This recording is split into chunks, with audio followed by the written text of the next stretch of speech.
राज्यात सगळ्यात भ्रष्ट जर विभाग कोणता असेल तर तो शालेय शिक्षण विभाग आहे असं मला आज इथं या निमित्ताने खेदाने सांगावं लागतं। सगळ्या ह्याला आपण खरे नाही उत्तर दिलेलं आहे।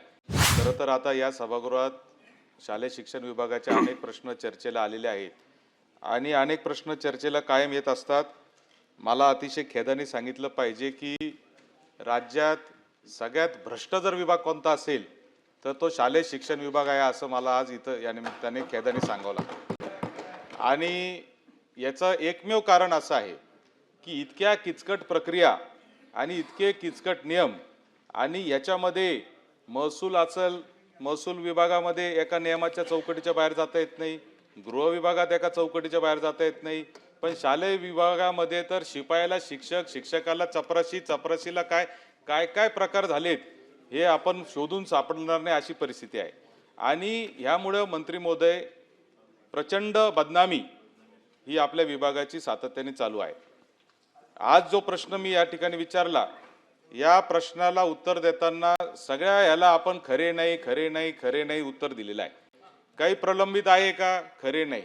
कोणते प्रश्न प्रलंबित आहेत का? खरे नाही। प्रकरण प्रलंबित आहेत का? खरे नाही। अहो खरे नाही म्हणजे सगळं जर काहीच प्रलंबित नसेल तर या आझाद मैदानावर लोक आंदोलनाला येत आहेत कशाला? कशासाठी दारोदार आज आंदोलन चालले? प्रत्येक जिल्ह्याच्या शिक्षण विभागाच्या दारासमोर आंदोलनं चाललेली आहेत आणि ही वस्तुस्थिती आहे मंत्री महोदय। आणि मंत्री महोदय कोणी असले तरी विभाग म्हणून हे कधीच सुधारायला तयार नाही, ही वस्तुस्थिती आहे। आणि म्हणून माझे काही स्पेसिफिक प्रश्न आहे की महाराष्ट्र लोकसेवा हक्क अधिनियम राईट टू सर्व्हिस ऍक्ट 2015 साली राज्यामध्ये कार्यान्वित झाला। त्यामध्ये प्रत्येक गोष्ट किती दिवसात झाली पाहिजे याचा नियम आहे।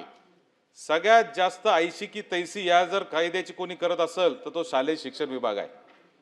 कुठंच नियम पाळला जात नाहीये आणि याच्यात जो पैसे खायचेत त्या पैसे खाण्यासाठी ही ई प्रणाली नकोय तुमच्या लोकांना आणि म्हणून तिच्यात सातत फाटे फोडण्याचं काम हे सातत्याने चालू आहे। कुठेही ई प्रणाली चालू नाही। आज टाउन प्लॅनिंग विभागाने BPMS नावाची एक सिस्टीम चालू केली ऑनलाईन बांधकाम परवानग्यांची। थोड्याफार त्रुटी असतील परंतु अतिशय चांगल्या पद्धतीने काम करत आहे। पासपोर्टच्या ऑफिसमध्ये जर आपण गेलो TCS कंपनीने काम केलंय, परत एकदा गेल्यानंतर माणसाला परत जावं लागत नाही पासपोर्ट ऑफिसमध्ये। पण इथं ऑनलाईन ॲप्लिकेशन केल्यानंतर हार्ड कॉपी जमा नाही केली म्हणून रिजेक्ट झालेले प्रकरण आज माझ्याकडे जवळजवळ वर्षभरातले कितीतरी प्रकरण आहे। आणि म्हणून माझा स्पेसिफिक प्रश्न मंत्री महोदय आपल्याला असा आहे की अनेक प्रश्न आहेत, या प्रश्नांसाठी काही कालमर्यादा आपण ठरवणार आहात का? ही IT प्रणाली लाभवताना महा-IT सारख्या कंपनीच्या भरोश्यावर जर तुम्ही हे करणार असाल तर ते देखील पुनर्विचार आपण केला पाहिजे, कारण महा-ITचं एकही प्रकरण आजपर्यंत यशस्वी झालेलं नाही, एकही प्रोजेक्ट यशस्वी झालेला नाही। अतिशय खेदाने सांगावं लागतं। प्रश्न विचारा। आणि म्हणून माझा स्पेसिफिक प्रश्न मंत्री महोदय असा आहे की या सगळ्या प्रश्नांवर आपण एक बैठक आपल्या दालनामध्ये लावावी, ITचे लोक बोलवावेत, संबंधित अधिकारी बोलवणार का आणि आम्हाला देखील तिथं बोलून या सगळ्या प्रश्नांच्या संदर्भात कालमर्यादेत हा प्रश्न सुटावा यासाठी आपण काही उपाययोजना करणार का? सन्माननीय सदस्य सत्यजित तांबे साहेबांनी जो विषय ह्या ठिकाणी मांडला, काळानुरूप प्रत्येक विभाग हा डिजिटलायझेशनकडे त्या ठिकाणी वळतो आहे। आपल्या विभागात देखील बऱ्याच प्रमाणात डिजिटलायझेशन झालं आहे, परंतु आपल्या ज्या सूचना आहे त्या समजून घेण्याकरता आणि तशा पद्धतीचे बदल आपल्या विभागात करण्याकरता निश्चितपणे बैठक आपण याच्याकरता लावू। त्या बैठकीला तुम्हाला देखील निमंत्रित करू, कारण आपण टेक्नोसॅव्ही आहात। कोणत्या प्रकरणामध्ये कोणचं टेक्निक वापरलं पाहिजे हे सत्यजित तांब्यांना व्यवस्थित माहिती असते, त्याच्यामुळे तुमचं मार्गदर्शन निश्चितपणे याच्यामध्ये घेण्यात येईल। फक्त एकच विनंती आहे, आपण हे जे शालेय शिक्षण विभागावरती ताशेरे ओढले आहे की सगळ्यात भ्रष्ट, माझी आपणास विनंती आहे, आपण जे सर्वजण ह्या ठिकाणी बसलेलो आहोत आपण सर्वजण तिथूनच आलेलो आहोत, त्याच प्रणालीमधून आलेलो आहोत, त्याच व्यवस्थेमधून आलो आहोत, परंतु त्या व्यवस्थेवर असं इतक्या गंभीर पद्धतीनं बोट ठेवण्यापेक्षा ती व्यवस्था सुधरावी कशी याच्यावर आपण काम केलं पाहिजे असं मला वाटते।